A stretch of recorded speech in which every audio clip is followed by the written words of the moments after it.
मेरा मृगा गया कहाँ? उसका मेरे अलावा कोई है ही नहीं। और मृगा तो झुंड में था। भरत की जैसे संत का जब दूसरा जन्म हुआ ना, तो मृग के योन में हुआ, क्योंकि मृगा में उनके ध्यान था। पर पूर्व जन्म की कमाई अच्छी थी कि कुछ ही दिन में उस पशु के योन से उनको मुक्ति मिल गई। जब उनको मुक्ति मिली तो दूसरे जन्म में वह जड़ भरत हुए। शांत चित्त मन से रहते थे, किसी से कुछ बोलते भी नहीं थे। कोई कुछ दे दिया तो पा लिए, नहीं तो मांगते भी नहीं थे। तो जब तक माता पिता थे तो उनका भरण पोषण हुआ, और माता पिता के गुजर जाने के बाद जब भाइयों का राज आया तो भाइयों ने कहा ये करता कुछ नहीं है और खाता बहुत ज्यादा है। करता कुछ नहीं है, खाता बहुत ज्यादा है। अब खाने से एक कथा आपको सुना दें। हमारे पूज्यपाद गुरुदेव जी महाराज कहते थे, देखा उनका एक बालक था, अपने भाइयों के साथ रहता था। उसके भाइयों की पत्नी ने कहा कि ये कुछ करता नहीं है, सिर्फ खाता है, इसको घर से निकाल दिया जाए। और जब घर से निकाल दिए तो जाए कहाँ? और उसको भोजन इतना प्रिय था कि अगर भोजन कर रहे भी नहीं पाएगा। चला गया अयोध्या जी गया तो वहां एक गली में मोटे मोटे साधु बैठे थे। क्या मस्त बाबा थे। वह बालक देखा तो मुस्कुराया और कहा कि किसी खाते पीते घर के हैं, बहुत स्वस्थ है, तगड़ा है। बाबा दंडवत। साधु जी ने कहा दंडवत। बाबा आप करते क्या हैं? कहा भजन करता हूं। तो रहते कहाँ हैं? अरे किसी आश्रम में रह ले। कहे बाबा भोजन मिलता है? कहे हाँ हाँ खूब प्रसादी मिलती है। कहना करना क्या है? कहना भगवत भजन करना, और क्या करना है? कहा तो अपने में हमको भी भर्ती कर लीजिए, भोजन मिलेगा तो। अब साधु इनको लेके गए महंत जी के पास। कहे एक बालक है ऐसे बोल रहा है। महंत जी ने कहा कि बताओ कुछ संध्या वगैरह करते हो? कहा कुछ नहीं करते। देखिए झूठ नहीं बोल रहा। कहे कुछ भजन वजन कर लेते हो? कहा वो भी नहीं करते हैं। क्या फिर क्या करते हो? बोले बाता हूं। क्या अच्छा? कहे पहले ये बताइए कि यहाँ हमको पाने के लिए मिलेगा? तो बाबा जी कहे बहुत मिलेगा, वो पर्याप्त मात्रा में पाइएगा। तो कहें एक बात और बता दीजिए, पहली 5 से पाना शुरू करो और लास्ट वाले तक पाता रहूं तो कोई दिक्कत है? कोई दिक्कत नहीं, पा लीजिए। कहा ये तो अच्छा घर मिल गया, ठीक ना? अब वो वही करता था। कुछ दिन बीता। जब कुछ दिन बीत गया तो एक रोज आश्रम में सन्नाटा। वो सो के उठा, नहा धो के नीचे आया तो देख रहा सन्नाटा, कोई है ही नहीं। तो इधर उधर देख रहा, हे भगवान अब क्या होगा, यार कोई है ही नहीं।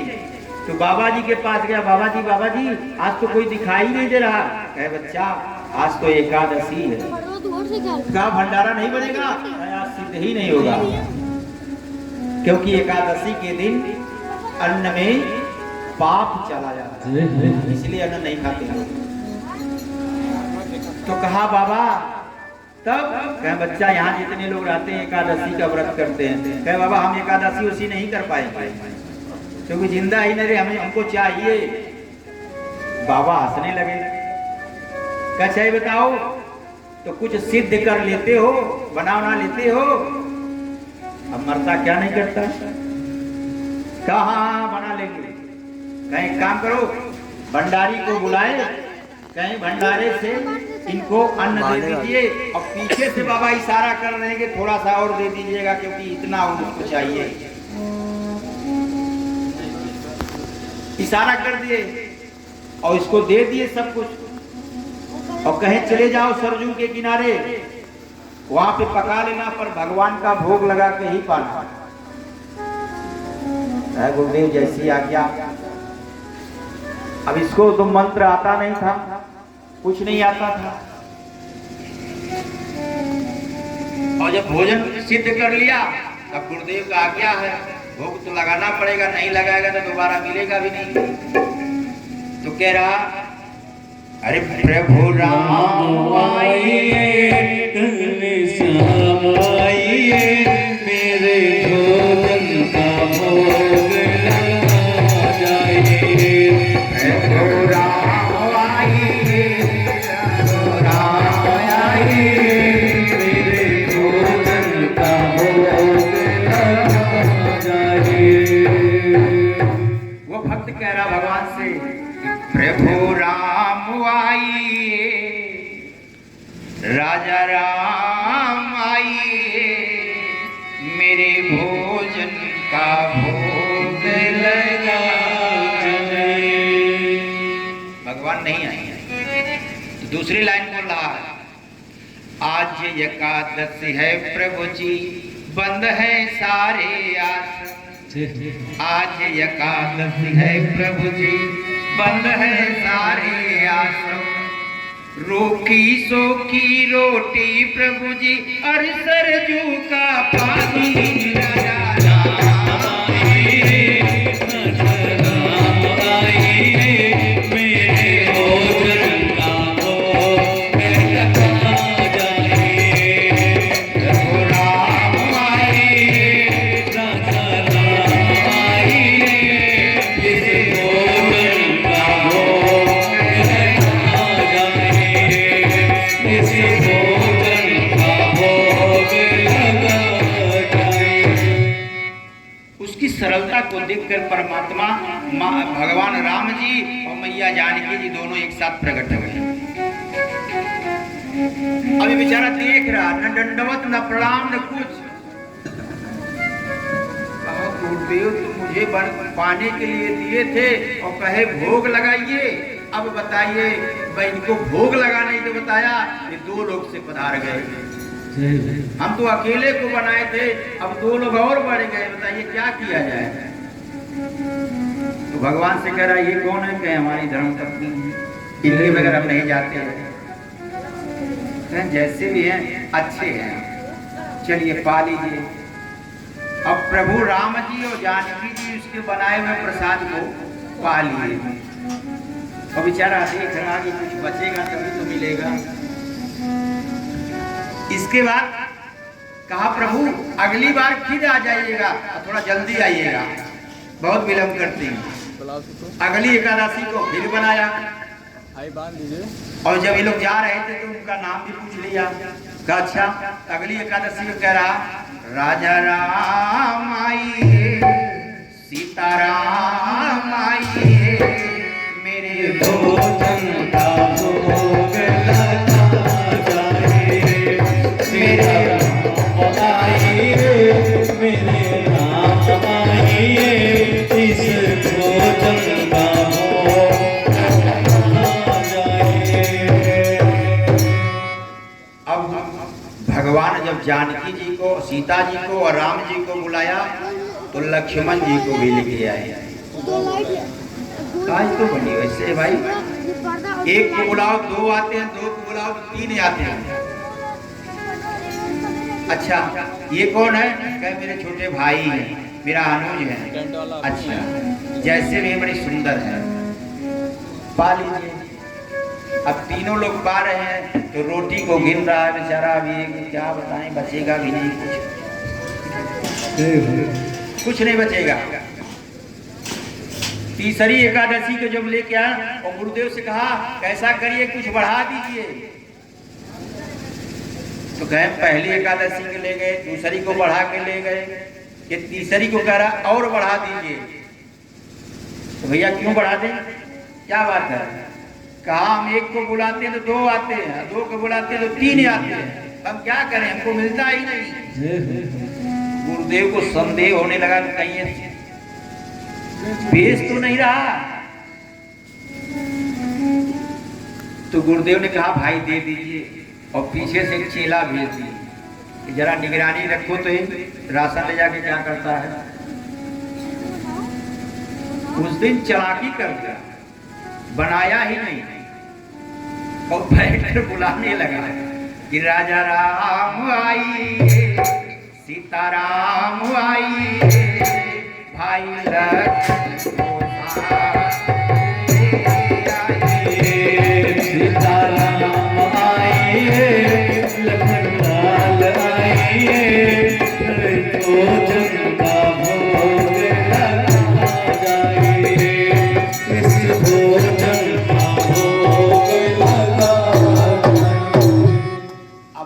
लक्ष्मण जानकी भरत शत्रुघ्न हनुमान जी सब लोग आ गए। जानते थे, अरे एक को बताओ, दो लाओ, सबको ले आए, न जाने कौन कौन आ गया, हद ही पार कर दिए। अब एक तो बंदर भी लेके आ गए, इनको कोई और मिला नहीं तो बंदर भी लेके आ गया। तो कहे भैया प्रसादी लाओ, कहे हम बनाए ही नहीं है, वो बड़ा है राशन, आप लोग सिद्ध करिए, पाइए, और जो बचेगा हम पा लेंगे। तो भगवान जानकी की तरफ देख रहे हैं, भक्त बहुत चालाक है, सिद्ध तो करना पड़ेगा। अब जानकी जी रसोईया समारी, भरत जी अमनिया करने लगे, तब तक गुरुदेव आ गए। क्या कर रहे हो, इतना विलंब क्यों हो रहा? क्या करें, ये लोग पा लेंगे तभी तो हम पाएंगे। क्या कौन? देखिए सभी लोग बैठे हैं और एक बंदर भी बैठा है। गुरुदेव कहे मुझे कुछ दिखाई ही नहीं दे रहा। गुरुदेव सोच रहे हैं कहीं इसकी बुद्धि भ्रमित तो नहीं हो गई है। क्या नहीं गुरुदेव, सब लोग बैठे हैं, क्या मुझे तो नहीं दिखाई दे रहा, और राशन भी उसी तरह पड़ा है, कर क्या रहे हैं? तब ये हाथ जोड़ के प्रभु राम से कहा कि देखिए अगर गुरुदेव नाराज हो जाएंगे ना, मुझे अपने आश्रम से निकाल देंगे तो कल से मुझे मिलेगा ही नहीं, कहाँ जाएंगे? तो कृपा करके हमारे गुरुदेव को दर्शन दे दीजिए, नहीं तो उनके निगाह में हम चोर हो जाएंगे। कि आपके गुरुदेव का आत्मा सरल नहीं है, इसलिए हम उनको दिखाई नहीं दे रहे, और तुम्हें सरल समझ करके हम तुमको दर्शन दिए। क्या कुछ भी समझ लीजिए, ये मेरी इच्छा है कि प्रभु जी हमारे गुरुदेव को दर्शन दे दीजिए। वह गुरु धन्य हो जाता है जो शिष्य उससे आगे में निकल जाता है। बोलिए वृंदावन बिहारी लाल की जय हो। इसी तरह से महाराज जड़ भरत जी के भाइयों ने कहा, उन्होंने कहा कि कुछ काम किया करो। क्या करना है बताइए? कहा अच्छा खेत में जाओ, धान की बेहन पड़ी है, उसमें देखो पक्षी न चुन ले। तो बैठ के करा राम का चिरई, राम का खेत खाला चिरई भर भर पे। अब सारे पक्षियां खा रहे हैं, उसको उड़ाई नहीं रहा, हटाई नहीं। भाई आ गया, क्या कर रहे हो? यही देख रहे हो? कह रहा मैं क्या करूं, भगवान अन्न दिए है, इनको बेच दिए हैं, इनको भूख लगी पा रहे। जब घर से निकाल दिए ना, इतने में कुछ डाकू उस जंगल से निकल रहे थे, और सरदार, डाकुओं के सरदार की इच्छा थी मां भगवती का, काली जी का बलि चढ़ाया जाए। तो जाओ कोई मिले तो पकड़ के ले आओ। तो सारे डाकू गए, ये जंगल में एक जगह बैठ करके भगवान को मंद मंद याद कर रहे हैं, कुछ बोल नहीं रहे। तो डाकू देखा, कहा कि इससे अच्छा मोटा तगड़ा कोई बलि देने के लिए मिलेगा ही नहीं, पकड़ के ले चलो। कौन जाएगा ढूंढने? अब लेके गए। सदा जी देखिए बहुत अच्छा व्यक्ति मिला है बलि देने के लिए। अब इनका भरण पोषण भोजन पानी सब हो रहा है, इनका तिलक चंदन भी हो रहा है। तो जड़ भरत जी महाराज कह रहे हैं कि क्या बात है, क्या आनंद पूर्वक यहाँ भोजन मिल रहा, मिठाई मिल रही है, माला पहनाया जा रहा, कितना स्वागत हो रहा। तो डाकू का सरदार जो था ना, वो कहा कि तुम्हें बलि दिया जाएगा। जैसे बलि के बकरे को हलाल करने से पहले उसको पूजा की जाती है। अच्छा ये बताइए कि विवाह में वर जो है वो बलि चढ़ता है कि कन्या?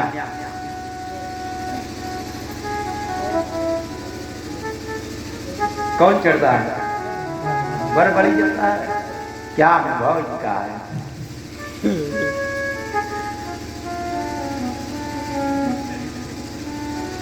अक्रोविदं कोमविदं वतः तस्ततोन्नत नीतितं रक्तये निवितवृष्टो वारितं शिक्षयः। कहीं आपकी बलि दी जाएगी? उसने कहा भैया भोजन तो करा ही दिए हो, माला फूल पहना ही दिए हो, या माँ की अगर इच्छा है तो बलि ले लो, हम जी के क्या करेंगे। अपने गर्दन को नीचे कर दिए, कुछ नहीं बोले। माँ देख रही है, माँ भगवती सोच रही कि ऐसे अभिज्ञ अनभिज्ञ बालक को ये लोग बलि दे रहे हैं, ये बेचारा इसको पता भी नहीं कि बलि क्या है। और जैसे डाकुओं का सरदार तलवार उठा करके उसको काटने के लिए गर्दन को बढ़ा, माँ भगवती प्रत्यक्ष प्रकट होकर के उस तलवार को पकड़ कर डाकुओं का संहार कर देते हैं।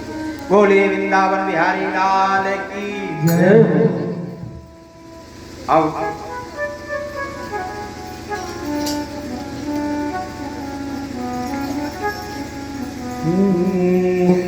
आया करो श्याम बोला करो, श्याम गाया करो। आते जाते हुए गुनगुनाया करो, आते जा करो राम गाया करो, राम बोला करो, राम गाया करो।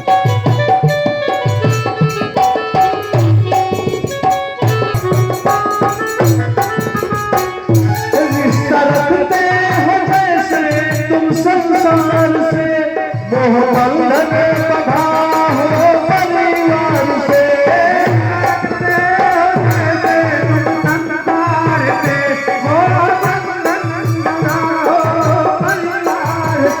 रिश्ता रखते हो जैसे तुम संसार से, मोह बंधन बंधा हो परिवार से। थोड़ा प्रभु जी से, थोड़ा प्रभु जी से रिश्ता निभाया करो, राम बोला करो, श्याम गाया करो, राम बोला करो, राम गाया करो।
वृंदावन बिहारी लाल की जय हो।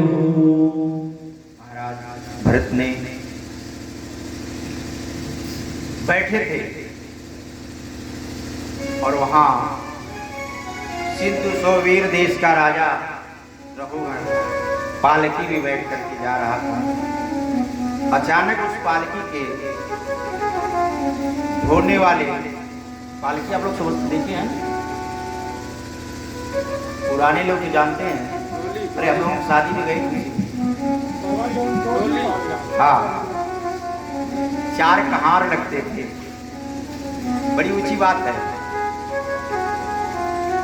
4 कहार उठाते थे, अगर आप रात में कोई चलाने वाला ही नहीं मिलता। उसमें अचानक एक व्यक्ति का अस्वस्थ हो जाना, अब एक तरफ तुम पड़ गए, तो राजा ने आदेश दिया कि देखो कोई हो तो पकड़ लो। तो कहार देखे ये बेचारे बैठे थे मोटे तगड़े, पकड़ लिए। फिर इनको कहा चलो हमारे राजा को पालकी उठाना है। अभी बेचारे कंधे पे रख लिए। तो मोटा तगड़ा थे तो पालकी झुक कर चलती थी। ऐसा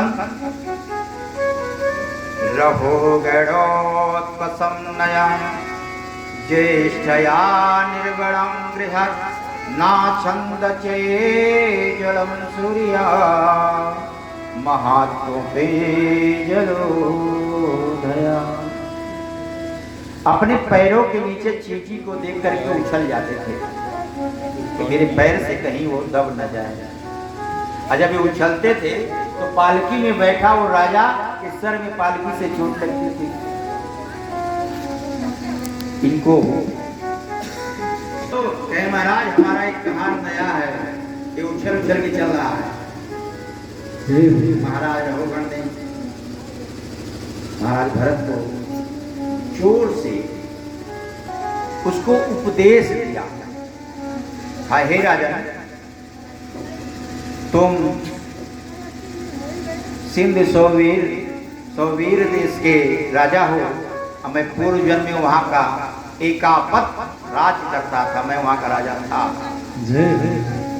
पिछले जन्म का समस्त भूमंडल का एक ही राजा मैं था। और किसको मारने की बात कर रहे हो? इस शरीर की जो मेरा है ही नहीं। आत्मा कभी मरती नहीं। आज इस घर में है, कल उस घर में। हम जो करने आए हैं वो करके ही जाएंगे। नाना प्रकार के रघुवर राजा को उन्होंने उपदेश दिया। और लास्ट में वह राजा जड़भरत जी के चरणों में नतमस्तक हो करके अपनी गलती को माफी मांगा। अहो अमीशं किं करिं शोभनं प्रसन्नतो ऐर्जिनं लघो निशो भरिता मुगोदवक्षितः। फिर परीक्षित जी महाराज से सुखदेव जी महाराज से पूछे उनके साथ कितना गलत हुआ, क्या उनके गलती का दंड कोई है? तब सुखदेव मुनि परीक्षित से कह रहे हैं कि परमात्मा प्रत्येक गलती को सुधारने के लिए 28 प्रकार का नरक बनाया है। और जैसे नरक का वर्णन किए परीक्षित चौंक के बैठ गए। बस बस बस महाराज आप इसके आगे मत बताइएगा क्योंकि हम भयभीत हो गए। व्यक्ति क्या क्या करता है उसको कौन कौन से नरक में जाना पड़ता है। पृथ्वी से 99,000 योजन नीचे ये नरक है। यही कारण है कि जब इंसान की मृत्यु होती है इस शरीर 100 हो जाती है। 100 और 100 क्या है? माँ भगवती की सवारी।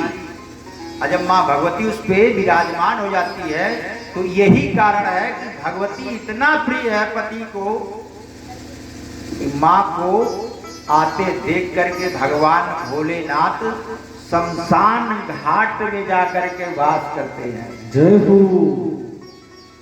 यदि किसी को सिद्धि अत्यंत प्रिय हो ना तो शमशान घाट में सिद्धि मिलती है। उस 100 को सवारी बना देती है, इसलिए भोले बाबा उस 100 के भस्म को अपने शरीर में धारण करते हैं।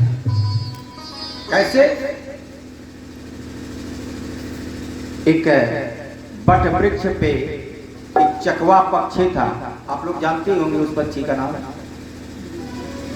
नर और मादा रहते हैं। वह मादा पक्षी, उसको चंद्रमा इतना प्रिय है ना कि वृक्ष पे बैठकर एक टक उस चंद्रमा को देखता है, अपनी पलकें भी नहीं झुकाता है और मुस्कुराता है और कहता है काश ये प्रीतम मुझको मिल जाए।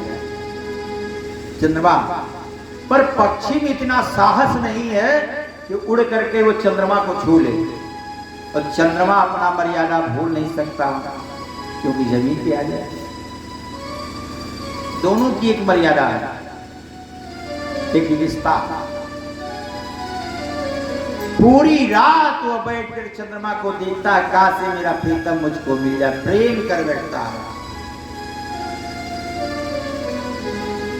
और भोर हो जाता, ये भी भूल जाता कि घर में हमारे पति देव मेरा इंतजार कर रहे हैं। वो मादा पक्षी जब भोर होता है ना, तो उधर से भगवान भोलेनाथ और माता पार्वती भोर में संसार भर भ्रमण कर रहे थे। भोलेनाथ पार्वती से कहे कि हे देवी, आज इस बट वृक्ष के नीचे हमारा दुनिया लगा।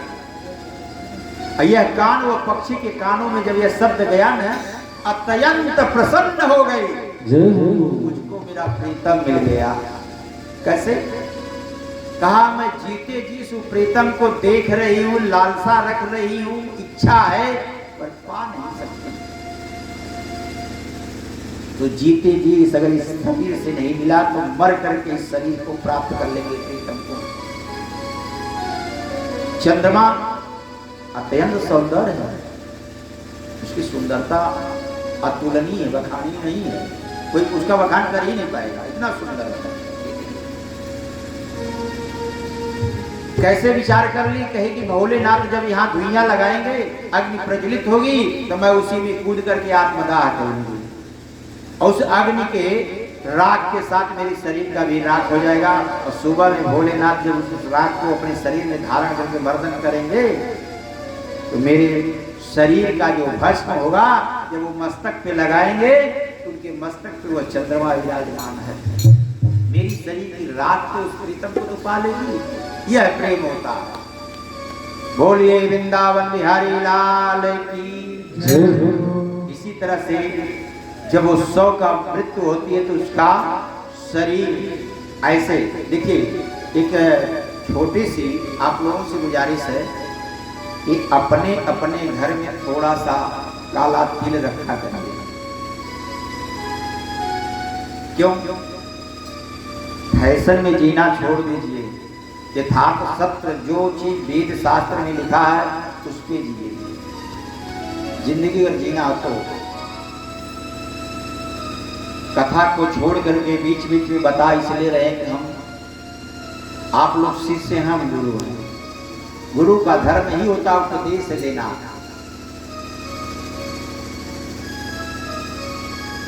वो क्या होगा? जब किसी व्यक्ति का मृत्यु हो न, तो सर्वप्रथम गाय के गोबर से जमीन को लीपी जाए, और देसी गाय होनी चाहिए। लेकिन ऐसी परंपरा हो गई कि दूध और पूत दोनों बेचे जा रहे हैं। दूध के चक्कर में देसी विलुप्त हो रही है। अधन नहीं होगी बाबा की, कम से कम देखने तो मिल जा रही है, तब तक तो चली गई होगी। और दूध के चक्कर में सब सुअर से उत्पन्न जो ये गाय है ना, फिजिशियन, इसका दूध पान कर रहे हैं। क्योंकि शास्त्र कहता है कि इनका दूध न संत को पिलाया जाए और न भगवान को चढ़ाया जाए।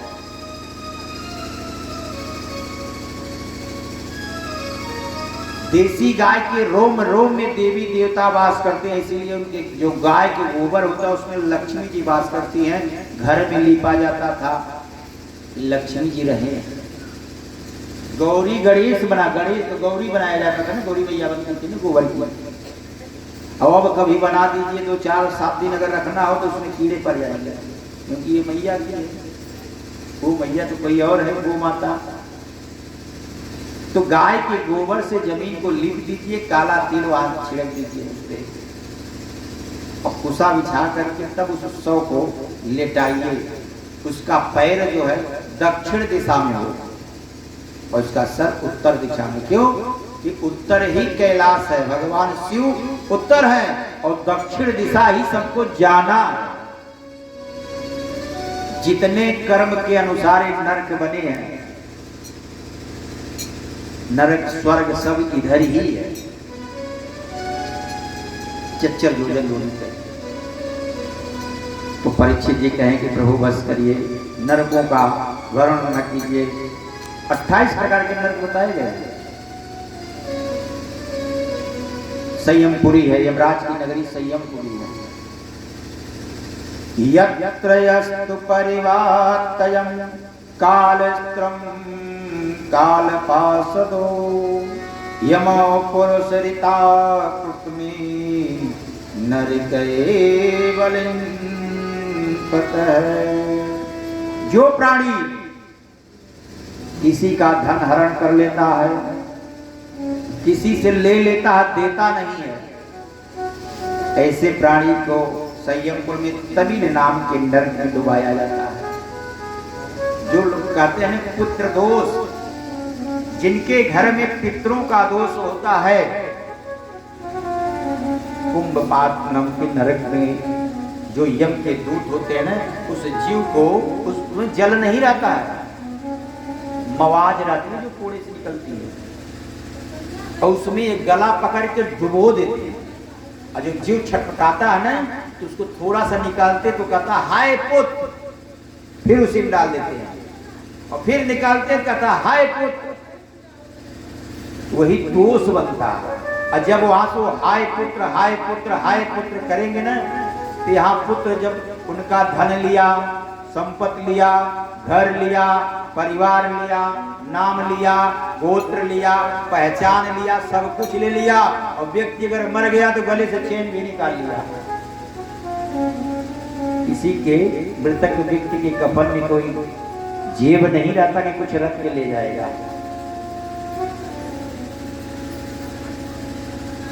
जिस दिन एक दिन सज धज के एक दिन मौत की सहजादी आएगी, सहजादी आएगी, ना सोना कम आएगा, न चांदी आएगी। सज धज कर जिस दिन मौत की, सज धज कर जिस दिन मौत की, सहजादी आएगी, सहजादी आएगी, ना सोना काम आएगा, चांदी आएगी। ये भजन गाने के लिए नहीं है, सिर्फ आपके मस्तिष्क को वास करने के लिए है। कि जिस घर को बनाने के लिए दूसरे का धन छीन लिए, जिस परिवार का भरण पोषण करने के लिए दूसरे का धन छीन लिए, ले लिए, दिए ही नहीं। नारद जी तो वाल्मीकि रत्नाकर से यही कहा था कि जो पाप तुम कर रहे हो किसके लिए कहे, परिवार के भरण पोषण के लिए, तो कहा परिवार वाले से पूछ के आओ ना कि जो पाप कर रहे हो उसका भागी वो भी बनेंगे। वाह वाह वाह, हम पूछने जाए तुम चले जाओगे यहाँ से, कह रस्सी लो बांध दो भैया, पर पूछ के आओ। यही चीज वास मैं कर रहा हूं कि सब कुछ कर रहे हो, उस दंड को सिर्फ आप ही हो, ना पत्नी, ना बेटा, ना बेटी। पत्नी को प्रेम करते हैं ना, सबको प्रिय है, और पत्नी का रिश्ता कहां तक है, सिर्फ दहलीज तक, दहलीज के बाद नहीं। और बेटे का संबंध शमशान घाट तक है। जो समाज को बनाने के लिए आप दिन रात मेहनत करती हो, समाज का संबंध शमशान घाट तक है। और जिस शरीर को हम पियर साबुन से लगा के खूब नहा धो के चिकन कर रहे थे ना ब्यूटी पार्लर में जाकर के, वो शरीर का संबंध अग्निदाह तक ही है। शरीर भी छोड़ देगी, ये भी आपके साथ नहीं जाएगा। साथ क्या जाएगा? धन की शुद्धि होती है दान करने से, आपके साथ वही जाएगा दान दिया हुआ। दान किसको? सुपात्र को, कुपात्र को नहीं, जो पी करके आपके धन का दिया और पी करके आप ही को गाली दिया। सुपात्र को देंगे तो वो धर्म काम में लगाएगा तो आपका यश बढ़ेगा। दान आपके साथ जाएगा। आपका किया हुआ कर्म आपके साथ जाएगा। नहीं तो एकाएक जब सांस बंद हो जाएगी ना, तो आप ये भी नहीं बता